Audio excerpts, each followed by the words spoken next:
The United States is experiencing both her fine and worst times. The economy seems to have slumped by 0.9% in the past 3 months as a result of inflation. Even with the high inflation rate, the country is also experiencing a high job growth as businesses are hiring. Due to the Federal Reserve raise, it is estimated that the U.S. economy may be heading for a low recession towards the end of the year. The Feds are also making moves to reduce inflation by increasing interest rates, which may be causing more damage than good. The president of the Federal Reserve Bank of Cleveland, Loretta Mester, stated recently that the risk of recession is on a high and will take several years to return to the central bank's 2% goal. Welcome to Savvy Economist. In this video we will discuss the present condition of the U.S. economy and how recession is taking over the faint nation.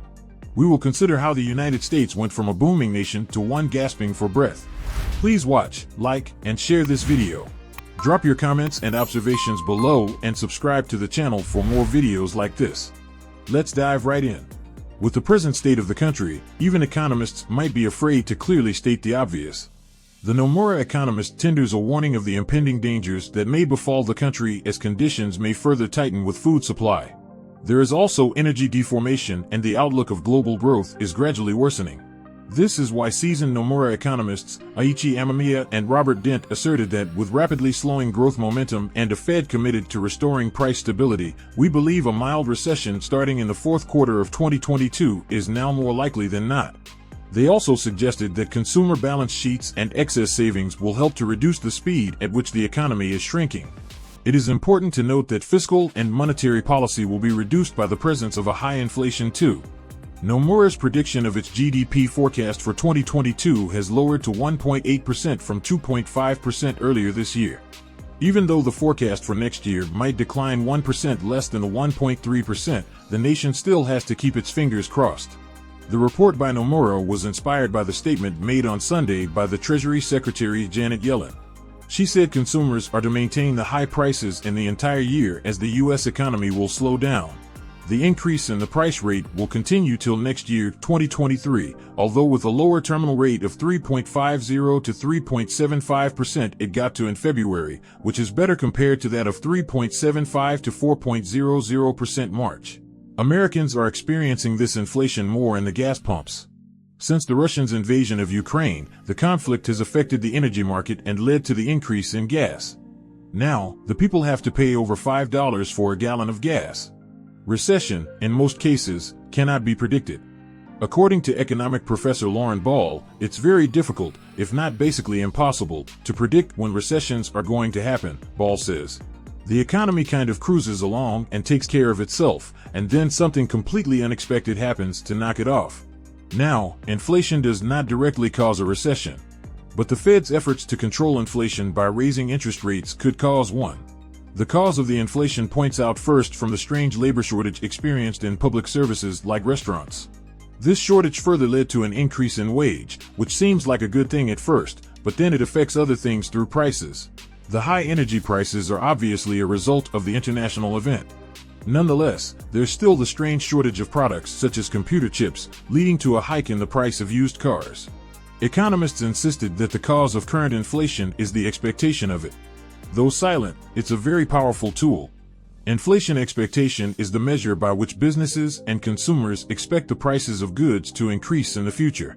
This consciousness is why the people will continue to increase their price. The survey of professional forecasters predicts that the inflation rate for over 10 years has gone from around 2% to 2.3%. Considering the job report alone, one would think the economy is booming as employers had listed over 372,000 in June. Employers now have more staff added to their payroll than they ever did, even before the COVID-19.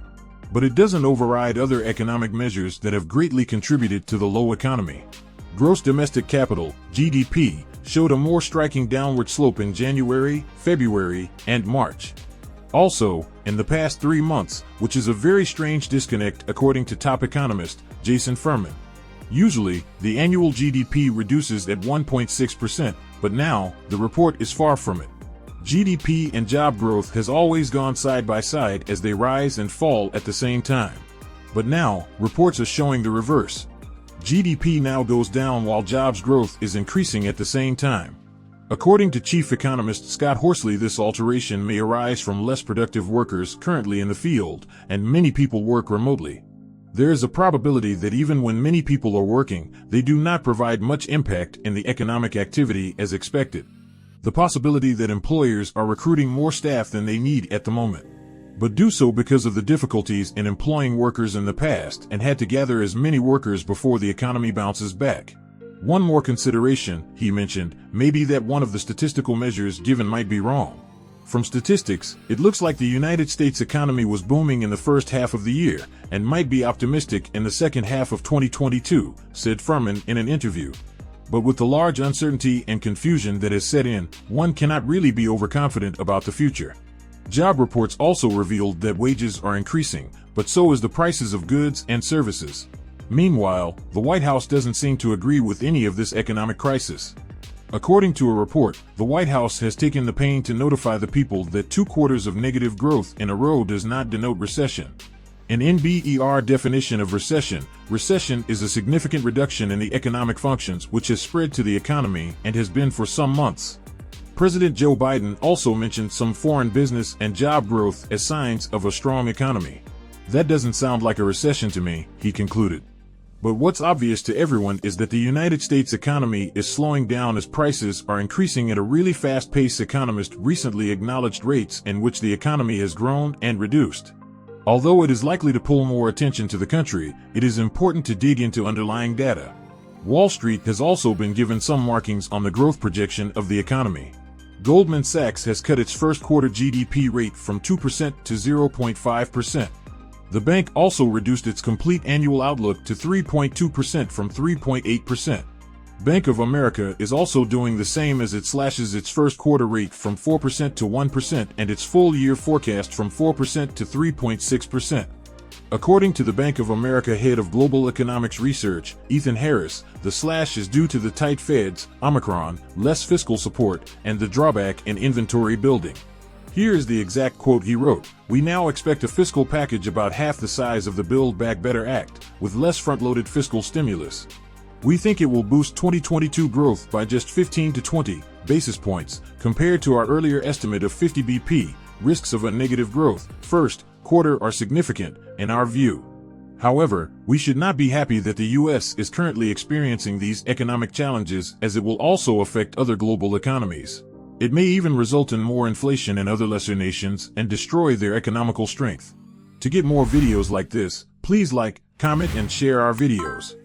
Don't forget to turn on post notifications. Thanks for watching.